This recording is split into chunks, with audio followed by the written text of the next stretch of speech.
Hello friends, welcome to all. आपके अपने channel HP Singh academy पे मैं हरभजन सिंह आज एक नया टॉपिक लेके हाजिर हूँ आप सभी के बीच में। भारत की राज्य व्यवस्था। आप देखेंगे तो ऐसा एग्ज़ाम्स में कोई भी वो नहीं है कि जिसमें आपका पॉलिटी नहीं आती हो, भारत की राज्य व्यवस्था नहीं आती है। यानी हर एक वनडे एग्ज़ाम्स में आप चाहे यूपीएससी में ले लो, चाहे पीसीएस में ले लो, चाहे वनडे एग्ज़ाम्स में ले लो, यानी भारत की राज्य व्यवस्था तो हर किसी में आती है। तो वनडे एग्ज़ाम्स के पर्पज़ से हम लोग भारत की राज्य व्यवस्था को देखते हैं, जिसमें हम लोग बड़े ही आसानी से समझने की कोशिश करेंगे। चलिए हम लोग चलते हैं, टॉपिक को स्टार्ट करते हैं। सबसे पहले देखते हैं हम लोग ऐतिहासिक पृष्ठभूमि क्या है इसकी। यानी भारत की जो राज्य व्यवस्था है, हम लोग संविधान के नाम से बहुत ज़्यादा जानते हैं, यानी भारत का संविधान। अब हमारा जो भारत का संविधान है, तो भारत के संविधान से ही हमारा पूरा राज्य में पूरा शासन व्यवस्था चलता है। तो संविधान को लाने से पहले क्या क्या हुआ हमारे यहाँ, यानी संविधान को आने के लिए इसकी ऐतिहासिक पृष्ठभूमि क्या रही, उसके बारे में चलते हैं। हम लोग सीखते हैं थोड़ा बहुत कि क्या है, क्या भूमि है।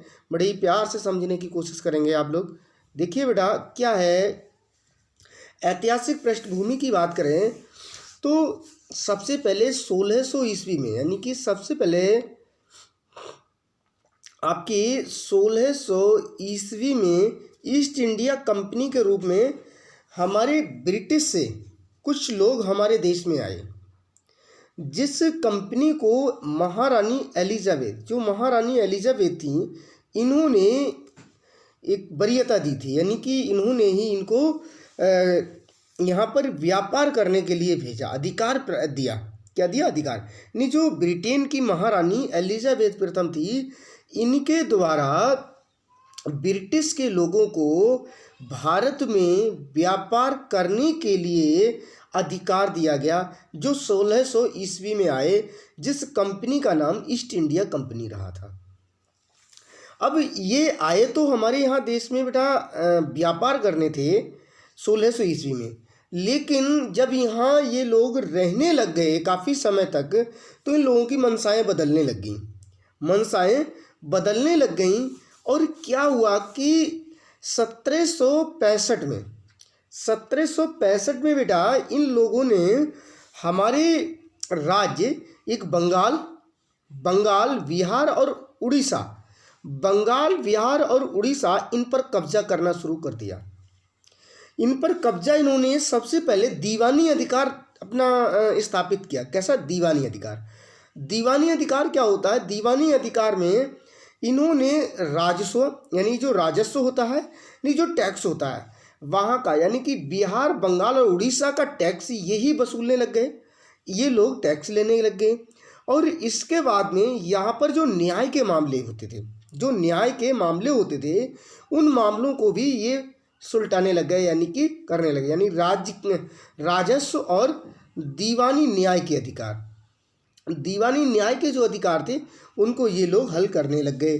तो वहाँ पर इस हिसाब से इनका कब्जा बढ़ने लग गया, इनकी टांगें जमने लग गई, वहाँ पर पैर जमने लग गए। कहाँ? बंगाल, बिहार और उड़ीसा में सबसे पहले 1765 में इनके पैर जमने शुरू हो गए। इसके बाद में क्या हुआ कि जब इनके यहीं पैर जमने शुरू हुए, तो धीरे धीरे करके इन्होंने पूरे भारत में पैर जमाने शुरू कर दिए। धीरे धीरे करके इनकी क्षेत्रीय शक्तियाँ जो थी बढ़नी शुरू हो गई। कई सारे राज्यों में इन्होंने अपने अधिकार प्राप्त कर लिए थे, लगभग पूरे भारत पे अधिकार इन्होंने करना शुरू कर दिया। इसके बाद में क्या हुआ था? एक सिपाही विद्रोह हुआ था बेटा, एक सिपाही विद्रोह हुआ था। तो सिपाही विद्रोह ये 1858 में हुआ था बेटा।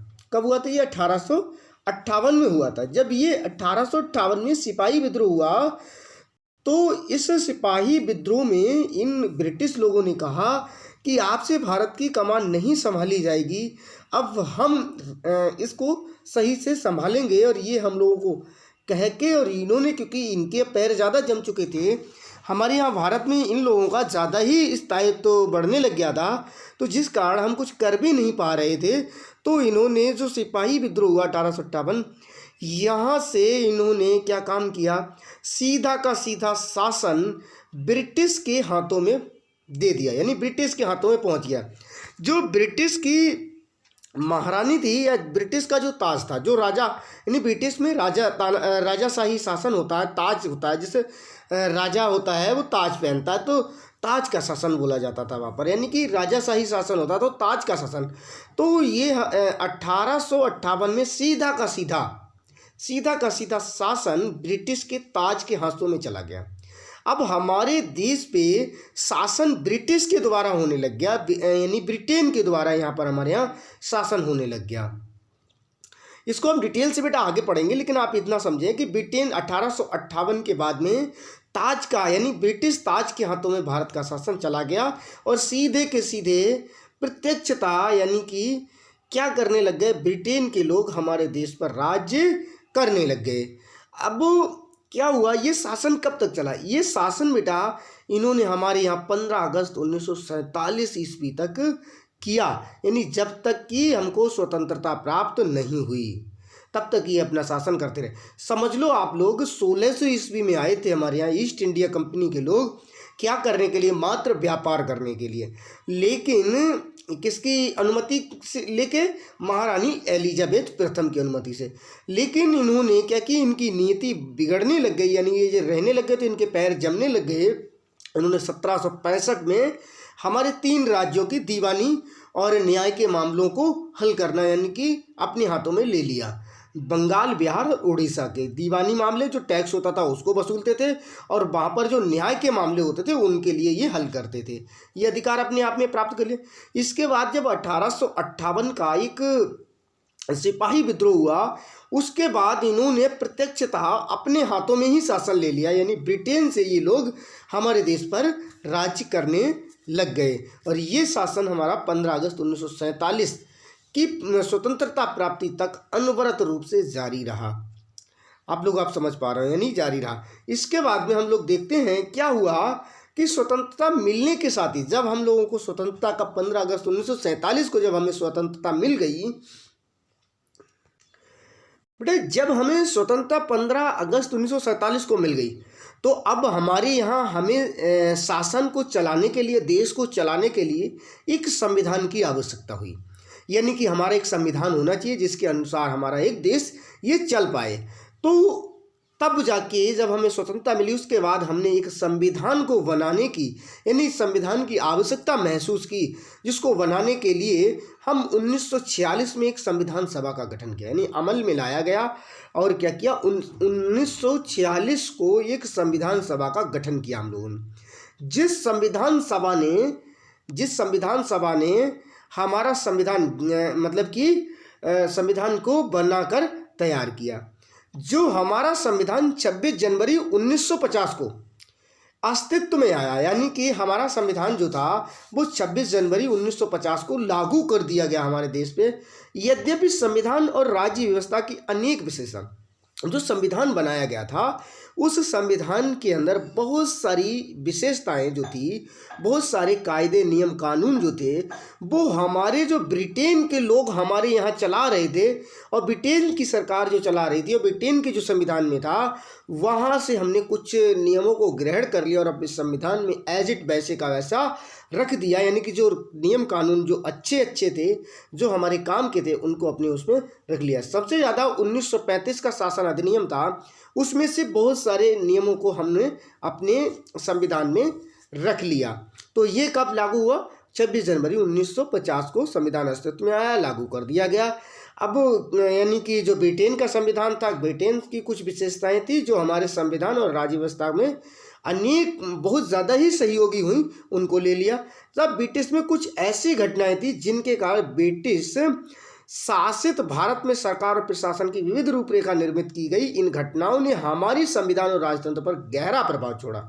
यानी कहने का मतलब है, इतने दिन वो लोग हमारे यहाँ शासन करते रहे, तो जिस कारण कुछ ऐसी घटनाएं हो गई, कुछ ऐसे नियम कानून बन गए थे, हम जिनके आदी हो गए और जिनको हमें ग्रहण करना ही मजबूरी हो गई। तो इस कारण उन नियमों को, उन घटनाओं को हमें अपने संविधान में जोड़ना पड़ा।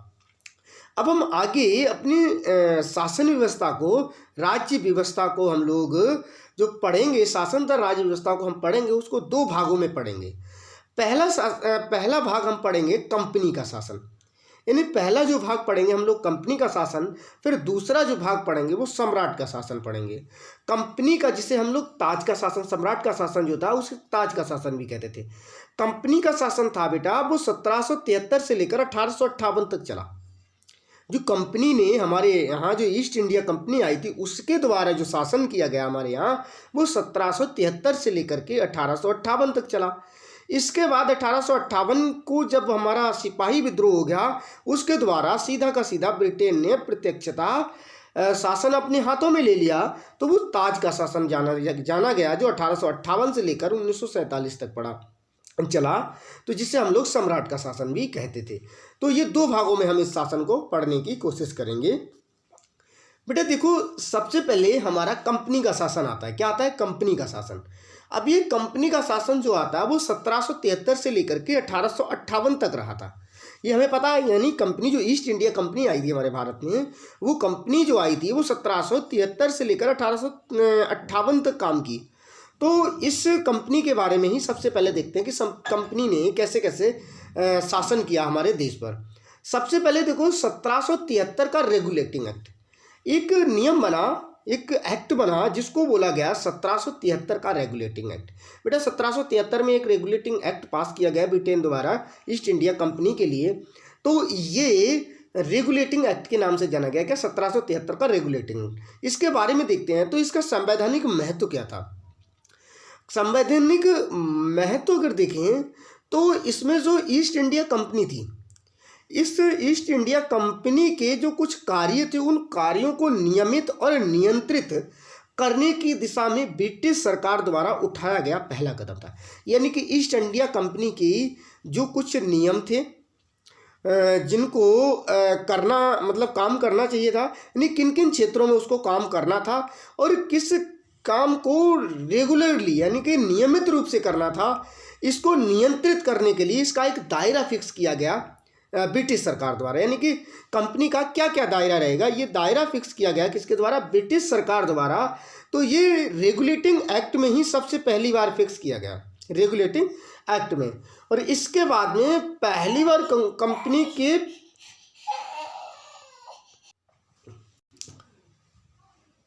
इसके द्वारा पहली बार कंपनी के प्रशासनिक और राजनीतिक कार्यों को भी मान्यता मिली। यानी जो प्रशासनिक कार्य थे और राजनीतिक कार्य थे, उनको मान्यता दे दी गई कि मतलब ब्रिटिश सरकार द्वारा।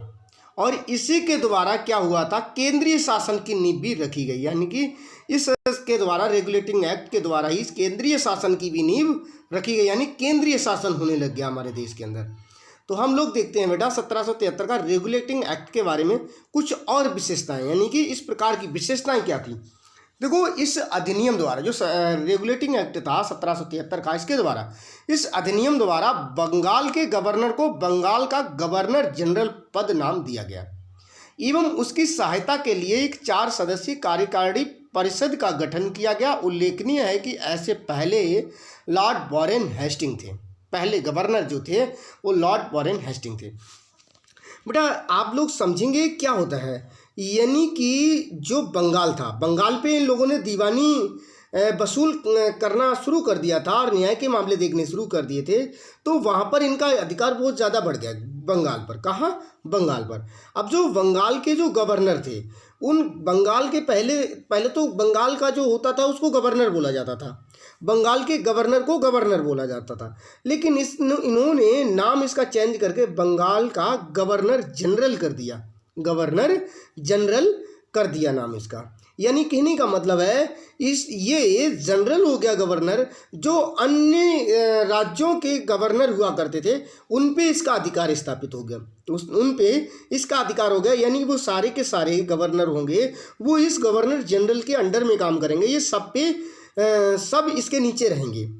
यानी कि इसका मतलब है ये केंद्रीय बन गया, इन सब के ऊपर बन गया, तो इसीलिए केंद्रीय शासन बोला गया। तो इसके बाद में इसकी सहायता के लिए, इस बंगाल के गवर्नर जनरल की सहायता के लिए एक 4 सदस्य की इन्होंने कार्यकारिणी परिषद का भी गठन किया। यानी इसकी मदद के लिए क्या किया? एक 4 सदस्य की कार्यकारिणी परिषद का गठन किया। और उल्लेखनीय है कि ऐसे जो गवर्नर थे बेटा, जो ऐसे गवर्नर जनरल थे, वो पहले गवर्नर जनरल बने वो लॉर्ड वॉरेन हेस्टिंग थे। यानी इन्होंने अपने यहाँ के व्यक्ति को गवर्नर जनरल बना दिया। कहाँ पर? बंगाल पे। अब ये बंगाल का जो गवर्नर था उसको गवर्नर जनरल कर दिया।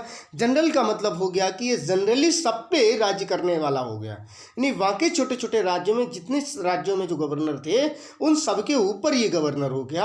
यानी इसके अंडर में सब गवर्नर आने लग गए, सब इनके अंडर में काम करेंगे। तो अब इनकी सत्ता देखी जाए तो एक रूप से सीधे के सीधे अब ये बंगाल के द्वारा सभी राज्यों पे राज्य करने लग गए। इसके बाद में क्या हुआ? इसके द्वारा मद्रास एवं बम्बई के गवर्नर बंगाल के गवर्नर जनरल के अधीन हो गए। समझ पा रहे हैं आप? यानी कि जो इसके द्वारा जो मद्रास था और बम्बई था, इनके जो गवर्नर थे वो इसके अधीन हो गए। यानी मद्रास के और जो बम्बई था उसके, यानी जो चेन्नई मद्रास बोलते हैं उसके गवर्नर, यानी दोनों के गवर्नर जो थे इस गवर्नर जनरल के अधीन हो गए। जबकि पहले सभी प्रेसिडेंसियों के गवर्नर एक दूसरे से अलग थे। यानी कि पहले क्या था, जो प्रेसिडेंसियां थी उन प्रेसिडेंसियों के 3 प्रेसिडेंसियां, इन तीनों प्रेसिडेंसियों के क्या थे? गवर्नर अलग हुआ करते थे। लेकिन अब इन्होंने जब बंगाल के गवर्नर को गवर्नर जनरल कर दिया, तो अब जो मद्रास का गवर्नर था और जो हमारा बंगाल का गवर्नर था, वो दोनों के दोनों गवर्नर इस गवर्नर जनरल के अधीन हो गए। ठीक, ये यहाँ से देखो डायरेक्ट इनका नियम चालू हो गया। अधिनियम के अंतर्गत कोलकाता में 1774 में एक उच्चतम न्यायालय की स्थापना की है। और 1774 में, यानी 1773 में रेगुलेटिंग एक्ट पास किया गया, लेकिन 1774 में एक उच्च न्यायालय बना। और वो कहाँ बना बेटा? कलकत्ता में, जिसके मुख्य न्यायाधीश और अन्य 3 न्यायाधीश थे। यानी कि क्या हुआ, 1774 के अंतर्गत ही, यानी अधिनियम के अंतर्गत कोलकाता में, यानी जो रेगुलेटिंग एक्ट था 1773 का, इसके ही अंतर्गत 1774 में एक उच्च न्यायालय की स्थापना की गई। कहाँ की गई? कलकत्ता में। अब ये जो कलकत्ता में उच्च न्यायालय बनाया गया, उस उच्च न्यायालय के अंदर एक तो मुख्य न्यायाधीश हुआ करते थे और 3 न्यायाधीश हुआ करते थे। यानी कि जो बना कलकत्ता में उच्च न्यायालय, उस उच्च न्यायालय के अंदर टोटल 4 न्यायाधीश हुआ करते थे, जिसमें एक मुख्य न्यायाधीश तथा एक अन्य न्यायाधीश हुआ करते थे। तो ये देखते हैं हम लोग, ये रेगुलेटिंग एक्ट के बारे में ही देखें। इसके बाद आगे और है कुछ। इसके तहत कंपनी के कर्मचारियों को निजी व्यापार करने और भारतीय लोगों से उपहार व रिश्वत लेना प्रतिबंध कर दिया गया। यानी कि पहले क्या हुआ करता था कि जो हमारी कंपनी आई थी, वो कंपनी हमारे देश में खुद से सामान को खरीद के, यानी कि भारत के साथ में व्यापार कर सकती थी। लेकिन अब क्या हो गया, और उपहार भी ले सकती थी। लेकिन अब क्या हुआ कि अब जो कंपनी थी, वो कंपनी भारत से निजी व्यापार नहीं कर सकती है, वो ब्रिटेन के लिए ही व्यापार करेगी। जो ब्रिटिश के लोग थे उनके लिए ही, यानी ब्रिटिश की ताज था उसके लिए ही, राजा के लिए ही, ब्रिटिश के लिए ही, यानी व्यापार करेगी। और ये किसी से भी कोई भी उपहार नहीं लेगी, ये कंपनी कोई भी उपहार नहीं लेगी। और इस अधिनियम के द्वारा ब्रिटिश सरकार का कोर्ट ऑफ डायरेक्टर्स के माध्यम से कंपनी पर नियंत्रण सशक्त हो गया। इसने भारत में इसके राजस्व, नागरिक और सैन्य मामलों की जानकारी ब्रिटिश सरकार को देना आवश्यक कर दिया गया। क्या हुआ, इन्होंने इस नियम के अनुसार ही एक कोर्ट ऑफ डायरेक्टर्स बनाया गया। यानी कि कंपनी में 2 सदस्य बनाए, यानी कि सदस्य बनाए गए। 2 कंपनी जो थी, उस कंपनी को 2 भागों में बांटा गया। उस कंपनी के 2 भागों में से एक भाग का नाम दिया गया कोर्ट ऑफ डायरेक्टर्स। यानी कुछ जो सदस्य थे, उन सदस्यों का एक समूह बनाया गया, उस समूह का नाम रखा कोर्ट ऑफ डायरेक्टर्स। अब ये जो कोर्ट ऑफ डायरेक्टर्स थे, इनके द्वारा कंपनी पर पूरा का पूरा नियंत्रण रहता था।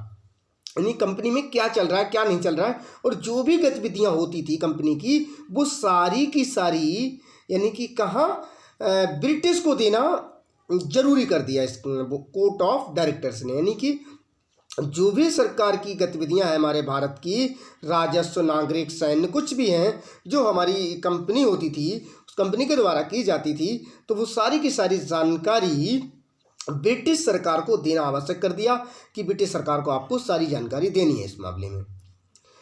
तो ये तो हमारा 1773 का रेगुलेटिंग एक्ट था। इसके बाद में हमारे पास एक और आता है रेगुलेटिंग एक्ट, संशोधन नियम अधिनियम आता है। ये आता है 1781 में। 1781 का संशोधन अधिनियम जो आता है बेटा, उसके बारे में हम सीखें तो क्या है, देखो रेगुलेटिंग एक्ट जो 1773 का था उसमें कुछ कमियां रह गई थी। अब वो उस कमियों को दूर करने के लिए एक नियम लाया गया और इस नियम का ही नाम रखा गया, क्या नाम रखा गया, 1781 का संशोधन अधिनियम, या जिसे हम लोग बंदोबस्त कानून के नाम से भी जानते थे, या जिसके लिए हम लोग एक्ट ऑफ सेटलमेंट के नाम से भी जाना गया।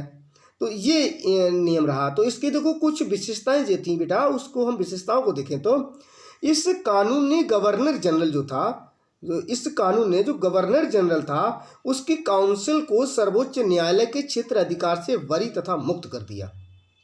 यानी बेटा जो गवर्नर जनरल था, बंगाल का गवर्नर जनरल था, उस पर कोई भी नियम कानून जो होगा उसका डिसीजन काउंसिल की सर्वोच्च न्यायालय जो होगी वो उस पर डिसीजन नहीं देगी। यानी कि जो सर्वोच्च न्यायालय है वो उस पर कोई भी डिसीजन नहीं देगा, उसके मामलों को नहीं हल करेगा। किसके? गवर्नर जनरल के। उसके क्षेत्र अधिकार से उसे क्या कर दिया? अलग कर दिया। सर्वोच्च न्यायालय के क्षेत्र अधिकार से बरी कर दिया। किसको? गवर्नर जनरल को। गवर्नर जनरल और उसकी काउंसिल को क्या कर दिया? उससे बरी कर दिया। उनके ऐसे कृत्यों के लिए जो उन्हें पद धारण के अधिकार से किए थे, यानी जो पद धारण करते हैं उसके अधिकार से, उसी प्रकार कंपनी के सेवकों को भी उनके कार्य के दौरान की गई कार्यवाहियों के लिए सर्वोच्च न्यायालय के क्षेत्र अधिकार से मुक्त कर दिया गया। ये भी उनके इसमें नियम में रखा गया। ये एक कमी थी। इसके बाद दूसरा क्या है, इस कानून में राजस्व संबंधी मामलों तथा राजस्व वसूली से जुड़े मामलों को भी सर्वोच्च न्यायालय के क्षेत्र अधिकार से बाहर कर दिया। यानी कि जो भी राजस्व के, जो टैक्स के मामले होते थे, उन मामलों पर सर्वोच्च न्यायालय अपना मतलब हस्तक्षेप नहीं करेगा।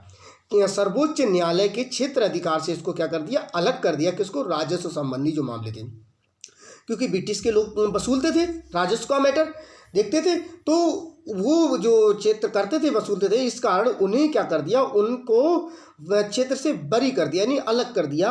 उस पर कोई भी सर्वोच्च न्यायालय का कोई भी अधिकार नहीं है। सर्वोच्च न्यायालय उसमें कोई भी हस्तक्षेप नहीं करेगा। इसके बाद एक और नियम लाया। इस कानून द्वारा कलकत्ता के सभी निवासियों को सर्वोच्च न्यायालय के अधिकार क्षेत्र के अंतर्गत कर दिया गया। यानी कि अब इसमें जितने भी कोलकाता जो था उसके जितने भी नागरिक थे, जो निवासी थे, उन सभी के मामलों को कौन देखेगा? अब सर्वोच्च न्यायालय देखेगा। कौन देखेगा?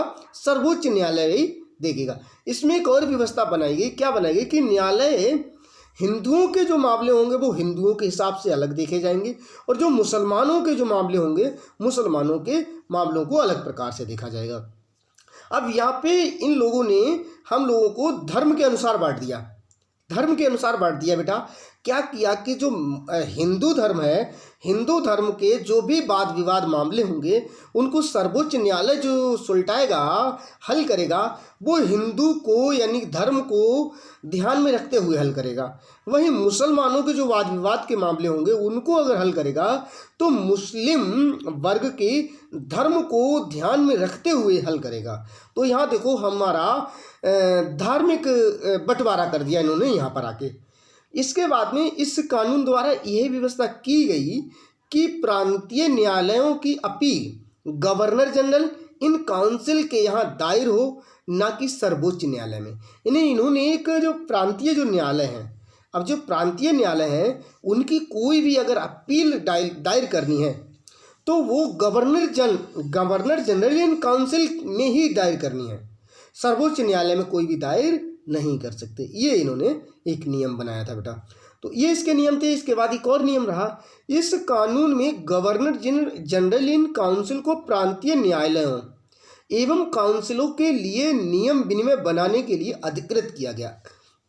अब यहाँ पर बेटा क्या हुआ था कि जो प्रांतीय न्यायालय थे, प्रांतों के यानी जो राज्यों में अन्य न्यायालय थे, उन राज्यों के सभी न्यायालयों में, उन राज्यों के सभी न्यायालयों के लिए जो कानून बनाएगा वो कौन बनाएगा? गवर्नर जनरल इन काउंसिल बनाएगी। यानी गवर्नर जनरल इन काउंसिल जो नियम बनाएगी उसी नियमों के दायरे में रहकर ही प्रांतीय जो राज्यों के न्यायालय होंगे वो न्याय करेंगे। ये नियम इन्होंने बना दिया। तो ये रहा यहाँ तक का मतलब हमारा एक नियम जिसमें संशोधन हुआ था। इसके बाद में आपके बेटा कुछ और नियम, बहुत सारे नियम आए, हम लोग एक एक वन बाई वन देखेंगे। फिर आया हमारा 1784 ईस्ट ईस्वी का पिट्स इंडिया एक्ट के नाम से जाना गया। अब वो जो 1784 का पिट्स इंडिया एक्ट आया, इसके द्वारा दोहरे प्रशासन का प्रारंभ हुआ था। अभी हमने बताया था एक बना था आपका जो पिट्स इंडिया एक्ट आया, जो कंपनी थी उस कंपनी के जो सदस्य थे उन सदस्यों को दो भागों में बांट दिया गया। एक भाग बांटा गया बोर्ड ऑफ डायरेक्टर्स और दूसरा बांटा गया बोर्ड ऑफ कंट्रोलर। अब जो बोर्ड ऑफ डायरेक्टर्स थे ये व्यापारिक मामलों को देखते थे, व्यापार करने का काम करते थे, और जो बोर्ड ऑफ कंट्रोलर थे ये राजनीतिक मामलों के लिए देखते, यानी कि जो राजनीतिक कार्य होते थे उनमें ये हिस्सा लिया करते थे। इसके बाद में ये हमारा 1784 का जो हमारा पिट्स इंडिया एक्ट रहा। इसके बाद 1793 ईस्वी का चार्टर अधिनियम था, इसको देखते हैं। यानी इसके द्वारा नियंत्रण बोर्ड के सदस्यों तथा कर्मचारियों के वेतन आदि को भारतीय राजस्व में से देने की व्यवस्था की गई। यानी कि बेटा क्या हुआ था कि अब 1793 ईस्वी में जो चार्टर अधिनियम इन्होंने ब्रिटिश सरकार ने पारित किया और इसमें बताया गया था जो भी हमारे नियंत्रण बोर्ड के सदस्य हैं, जो हमारी कंपनी है, जो ईस्ट इंडिया कंपनी है, उस ईस्ट इंडिया कंपनी में जो नियंत्रण बोर्ड के सदस्य हैं उनको जो भत्ता दिया जाएगा, उनके जो कर्मचारी हैं उनका जो वेतन दिया जाएगा वो भारत के राजस्व से, जो भारत का आय हो रहा है, जो भारत की जो इनकम है, उस इनकम जो राजकोष है उस कोष से ही इनको भत्ता दिया जाएगा। अब इनके कर्मचारियों को भी हमारे भारत के राजकोष से भत्ता देना प्रारंभ हो गया था बेटा। इसके बाद में 1813 ईस्वी का चार्टर अधिनियम। अब ये क्या था, इस अधिनियम की मुख्य विशेषता देखो, इसमें क्या हुआ कि कंपनी के जो अधिकार पत्र को 20 वर्षों के लिए बढ़ा दिया गया। यानी जो कंपनी थी वो कंपनी हमारे भारत में जो व्यापार करने आई थी उसकी समय सीमा को बढ़ा दिया गया, बढ़ा करके 20 वर्षों तक व्यापार करने के लिए कर दिया गया। यानी कि ये भारत में कितने सालों तक, अब 20 वर्षों तक कार्य करेंगे, यानी 20 वर्षों के लिए और बढ़ा दिया गया इसके द्वारा 1813 ईस्वी का जो चार्टर अधिनियम के द्वारा बेटा। इसके बाद क्या किया, कंपनी ने भारत के साथ व्यापार करने के एकाधिकार को छीन लिया।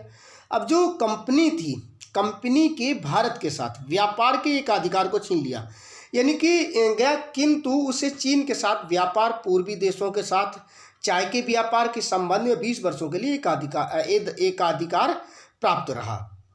अब जो कंपनी है, कंपनी के साथ यानी कि कंपनी के भारत के साथ व्यापार करने के एकाधिकार को छीन लिया। यानी कि कंपनी जो भारत जो है वो कंपनी के साथ में केवल व्यापार कर सकता था, यानी किसी सभी के साथ नहीं किया गया, यानी एकाधिकार को छीन लिया गया, यानी केवल भारत यही नहीं कर सकता था। अब क्या किया गया कि ये जो है चाय वगैरह के जो व्यापार हैं उनको 20 वर्षों के लिए बढ़ाकर, ये बेटा कितने 20 वर्षों के लिए बढ़ाकर इन्होंने किस किस के साथ व्यापार करने के लिए खोल दिया गया, चीन के साथ भी व्यापार, और जो पूर्व के देश थे उन सब के साथ में व्यापार करने के लिए छोड़ दिया गया, यानी खोल दिया गया। कंपनी जो थी, कंपनी पहले हमारे भारत के साथ ही व्यापार करती थी, केवल भारत के साथ। अब इस कंपनी के एकाधिकार को छीन लिया गया, अब कंपनी का दायरा बढ़ा दिया गया व्यापार करने के लिए, और ये किया गया कि ये अब चीन के साथ भी व्यापार करेगी और जो पूरब के देश हैं उनके साथ भी चाय वगैरह के व्यापार 20 वर्षों तक करेगी। कुछ सीमाओं के अधीन सभी ब्रिटिश नागरिकों के लिए भारत के साथ व्यापार खोल दिया गया, यानी कि कुछ जो ब्रिटिश नागरिक थे उनके लिए भारत के साथ में व्यापार खोल दिया गया था, और बाकी ये कंपनी के साथ भी व्यापार कर रहे थे। इसके बाद हम लोग देखते हैं बेटा 1833 ईस्वी का चार्टर अधिनियम क्या है। इस अधिनियम की देखो मुख्य विशेषताएं क्या थी। इसके द्वारा कंपनी के व्यापारिक अधिकार पूर्णतः समाप्त कर दिए गए, यानी कि जो कंपनी थी उसके जो व्यापारिक अधिकार थे, अब 1833 में क्या किया गया था, जो कंपनी हमारे देश के साथ व्यापार कर रही थी उसको छीन लिया गया। यानी अब कहा गया कि अब कंपनी जो है वो व्यापार नहीं करेगी भारत के साथ, यानी कि इसका व्यापारिक जो मैटर था वो बंद कर दिया गया, छीन लिया गया। कंपनी का व्यापारिक अधिकार पूर्णतः समाप्त कर दिया गया। किसके द्वारा, 1833 का ईस्वी का जो चार्टर अधिनियम आया। अब कंपनी का कार्य ब्रिटिश सरकार की ओर से मात्र भारत का शासन करना रह गया। यानी कि जो कंपनी 1600 ईस्वी में हमारे भारत में मात्र व्यापार के लिए आई थी, उसने 1765 ईस्वी में बेटा हमारे भारत में बंगाल उड़ीसा जैसे राज्यों 3 राज्यों पर इसने अपना दीवानी अधिकार स्थापित कर दिया। फिर इसने अब कंपनी ने बंगाल के गवर्नर का नाम बदलकर गवर्नर जनरल कर दिया था।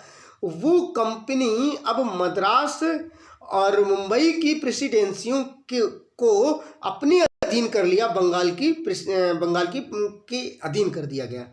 अब क्या हुआ, वो कंपनी जो थी अब आज जो अभी तक व्यापार के लिए आई थी, अब 1833 में डायरेक्टली सीधा का सीधा नियम बना दिया गया कि अब कंपनी भारत के साथ व्यापार नहीं करेगी, अब ब्रिटिश सरकार की द्वारा भारत पर शासन करेगी। समझ रहे हो, 1833 ईस्वी का चार्टर अधिनियम के द्वारा अब शासन सीधा का सीधा केवल और केवल अब शासन कर रही थी हमारे यहाँ। जो ईस्ट इंडिया कंपनी थी व्यापार के लिए आई और वो अब हमारे यहाँ शासन करना शुरू कर दी गई। यानी कि ब्रिटिश सरकार के जो भी कानून नियम होते थे उनके द्वारा हमारे यहाँ शासन करना हो गया ब्रिटिश इंडिया का। आगे देखते हैं बेटा क्या हुआ। बंगाल के जो गवर्नर जनरल थे, अब उनको यानी कि गवर्नर जनरल जो थे, बंगाल के गवर्नर जनरल को भारत का गवर्नर जनरल कहा जाने लगा। अभी तक तो बेटा जो देखो अब क्या हुआ, पहले क्या हुआ था, बंगाल का जो गवर्नर था उस गवर्नर को बंगाल का गवर्नर जनरल बना दिया इन्होंने बेटा। अब गवर्नर जनरल केवल बंगाल का था, अभी तक बंगाल का था, जिसके अधीन मद्रास तथा मुंबई की गवर्नर आते थे। लेकिन अब क्या किया गया, ये जो बंगाल का गवर्नर जनरल था, अब इस बंगाल के गवर्नर जनरल का नाम बदल कर दिया भारत का गवर्नर जनरल। समझ रहे हैं बेटा, भारत का गवर्नर जनरल, बंगाल की जगह भारत लगा दिया पूरा। अब ये जो बंगाल का गवर्नर जनरल जो अंग्रेजों द्वारा बनाया गया था, अब ये पूरे भारत पर, अब पूरे भारत का गवर्नर जनरल हो गया। अब पूरे भारत का गवर्नर जनरल हो गया बेटा। मुंबई तथा मद्रास की परिषदों की विधि निर्माण शक्तियों को वापस ले लिया गया। जो मात्र मुंबई थी, मुंबई तथा मद्रास की जो परिषदें थी उनको विधि का निर्माण करता था ये, उसको क्या कर दिया इन्होंने, वापस ले लिया। विधिक परामर्श हेतु गवर्नर जनरल की परिषद में विधि सदस्य के रूप में चौथे सदस्य को शामिल किया गया। अब क्या हुआ बेटा, जो गवर्नर जनरल था, अब विधि परामर्श, जो विधि का कोई भी नियम हुआ करता था उसके उस विधि परामर्श हेतु गवर्नर जनरल की परिषद में, जो गवर्नर जनरल की परिषद होती थी उसमें सदस्य के रूप में, चौथे सदस्य के रूप में इस गवर्नर जनरल को शामिल किया गया। यानी जो भी विधि बनेगी, जो नियम बनेगा उसमें गवर्नर जनरल हिस्सा लेंगे। भारत में दास जो प्रथा थी, यानी कि दास प्रथा को विधि विरुद्ध घोषित कर दिया और 1843 ईस्वी में इसका उन्मूलन कर दिया गया। यानी कि पहले क्या हुआ करते थे, जो राजा हुआ करते थे वो अपने यहाँ कुछ गुलामों को, कुछ दासों को रख लिया करते थे, पैसे में खरीद लिया करते थे और वो उनके यहाँ काम किया करते थे, रहते थे, खरीद लिया। अब वो दास प्रथा जो थी उसको ख़त्म कर दिया इन्होंने। कब, 1843 ईस्वी में इन्होंने ख़त्म कर दिया, उसका उन्मूलन कर दिया। ठीक है, इसको इन्होंने विधि के विरुद्ध घोषित कर दिया। इस अधिनियम की धारा 87 के के तहत कंपनी के अधीन पद धारण करने के लिए किसी व्यक्ति को धर्म, जन्मस्थान, मूल, वंश या रंग के आधार पर अयोग्य न ठहराए जाने का उपबंध किया गया। यानी कि एक नियम इन्होंने बनाया, अधिनियम 87 पारित किया और इसके अधीन इन्होंने ये कहा कोई भी व्यक्ति जो होगा वो कोई अगर कंपनी में कोई पद लेना चाहे, कंपनी का कोई भी पद लेना चाहे तो उसको हम उसके कोई रंग हो, कोई चाहे उसका चाहे कोई भी रंग हो, चाहे उसका कोई भी वंश हो, चाहे उसका कहीं भी जन्म हुआ हो, इसके आधार पर हम ये नहीं देखेंगे, उसमें कोई भेदभाव नहीं करेंगे। यानी कि उसके आधार पर कोई भी अयोग्य नहीं ठहराएंगे। हम उसके रंग और उसका जन्म स्थान और उसका मूल वंश देखकर हम उसे योग्य नहीं ठहरा सकते। उसकी काबिलियत के अनुसार हम उसे कंपनी में स्थान देंगे। इन्होंने ये एक नियम बनाया बेटा। इसके बाद में गवर्नर जनरल की परिषद को राजस्व के संबंध में पूर्ण अधिकार प्रदान करते हुए गवर्नर जनरल को संपूर्ण देश के लिए एक ही बजट तैयार करने का अधिकार दिया गया। अभी क्या हुआ, अब ये क्या हो गया, जो गवर्नर जनरल था बंगाल का, जो अब भारत का गवर्नर जनरल कहा जाने लग गया, इसकी परिषद को राजस्व के संबंध में पूर्ण अधिकार प्रदान करते हुए अब इसकी संसद को भारत का पूर्ण अधिकार प्राप्त हो गया। पूरा का पूरा अधिकार जो प्राप्त हुआ था, इसमें क्या हुआ कि अब भारत का, अभी तक ये बंगाल का बजट को देखता था, अब पूरी भारत का जो बजट होगा उसको इसी की अनुमति से ही रिलीज किया जाएगा। इसके आधार पर ही बजट को तैयार किया जाएगा। अब बंगाल जो गवर्नर जनरल हो गया भारत का, वो ही पूरे बजट को देखेगा, भारत के बजट को। भारतीय कानूनों का वर्गीकरण किया गया। भारत में जो कानून थे उन सबको अलग अलग बांटा गया तथा इस कार्य के लिए विधि आयोग की नियुक्ति की व्यवस्था की गई। लॉर्ड मैकाले की अध्यक्षता में प्रथम विधि आयोग का गठन किया गया। कहा जाए कि विधि आयोग के सबसे पहले अध्यक्ष कौन थे, तो बेटा लॉर्ड मैकाले थे, जो सबसे पहले विधि आयोग थे। इनके द्वारा ये विधि आयोग का गठन किया गया। बच्चों आज के लिए हम लोग इतना ही देखते हैं। इसके आगे के लेक्चर्स फिर से हम लाएंगे और तब तक के लिए आप इस लेक्चर्स को बार बार देखिए और प्यार बनाए रखिए इसी प्रकार, और जिससे कि हम आपको और अच्छे से अच्छे लेक्चर ला पाएँ। जय हिंद, जय भारत।